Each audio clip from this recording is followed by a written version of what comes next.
Parashat Kedoshim is a remarkable parasha in three ways, two of which are widely known and have been discussed at length. One of them is the fact that Parashat Kedoshim, as we see in the opening pasuk, was to be given to Kol Adat Bnei Israel, as Rashi points out, Melamed Shebnemra Parsha Zu B'Hakel. This was the only parsha singled out, at least up until this point, that was to be publicized to everybody together. The second thing is that Parashat Kedoshim, as the Ramban points out, the Midrash makes this point, seems to echo in certain ways Aseret HaDibrot.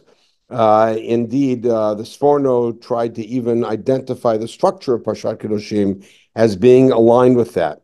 There is a third remarkable component that is not as well known, and in order to highlight it, I'll show you the text, and you see that there is a refrain that repeats consistently through the first half of the Parsha, which in the breakdown is chapter 19, Perek Yod Tet, and that is Ani Hashem, in one form or another.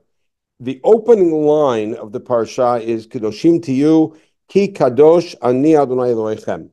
And then Ani Adonai Elohechem becomes the signature of a number of psukim, but I'd like to propose is that notion or that structure really puts together the other two more well-known pieces into a whole, as follows. Up until now in Parshat, in Sefer Vayikra, really following from the end of Sefer Shmot, all of the instructions for the sanctity of the Mishkan, Kedushat HaMishkan, and then ultimately the impact of the behavior of people outside of the Mishkan on Taharat HaMishkan and the impact of Tumat HaMishkan and the method of cleansing that, of the kapara, has been delineated, culminating with the list of the arayot, which will ultimately create tumah for the entire structure. Following that, we are then given the mitzvah that is to be publicized for everybody, which is Kedoshim Tiyu. The following of that is that we are all to be holy. And the notion is HaKadosh Baruch Hu, whose Shekhinah rests among us, is Kadosh, so it's appropriate that we be Kadosh as well. But this signature form, Ani Hashem Elokechem, indicates that something else may be going on in here. And that is that, as we know, even Torah Shebichtav was originally Torah Sheba'al Peh, meaning, although that ultimately, by the end of his life, Moshe wrote down the entire Torah, and we had it as a written document, not to deviate b'chi huzeh from one letter. Nonetheless, it was originally presented as an oral presentation. After all, Daber al Bnei Yisrael v'amarta alehem is the common follow-up to Vaydaber Adonai Moshe lemor, that it's Moshe presented it orally to Bnei Yisrael. And in most cases, we assume presented it to the leadership of Bnei Yisrael and then that they shared it further. This particular parsha was to present it to everybody.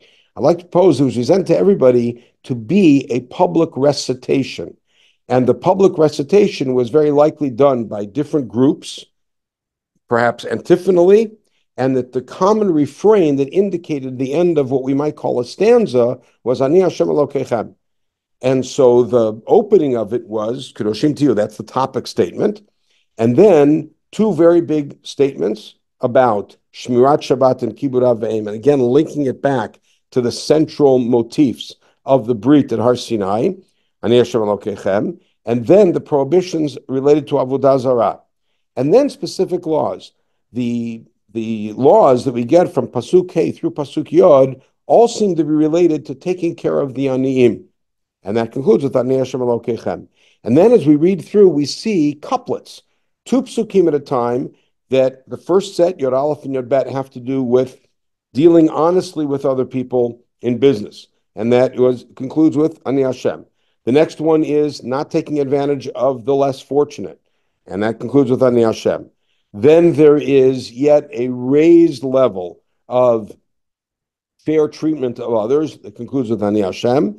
And then what we would consider perhaps to be the climax of this series, which is a demand that we not only refrain from bad behavior towards each other, but that we actively engage in positive behavior towards each other, which culminates with V'ahavta l'reacha kamocha Ani Hashem. The reality is that if you look through the entire parak, you will see that it is structured in such a way that there are these pieces that present a different and a raised mode of what it means to be an Am Kadosh, what it means to be Kedoshim to you, and therefore to be in the proximity and have the Shekhinah among us, Ki Kadosh Ani Hashem Elokechem, and that everybody then responds, Ani Hashem Elokechem, and that this was evidently a well-known and well-practiced public song, as it were, of law, that ultimately, of course, then became enshrined in the Torah Shebichtav. I want to wish everybody a Shabbat Shalom.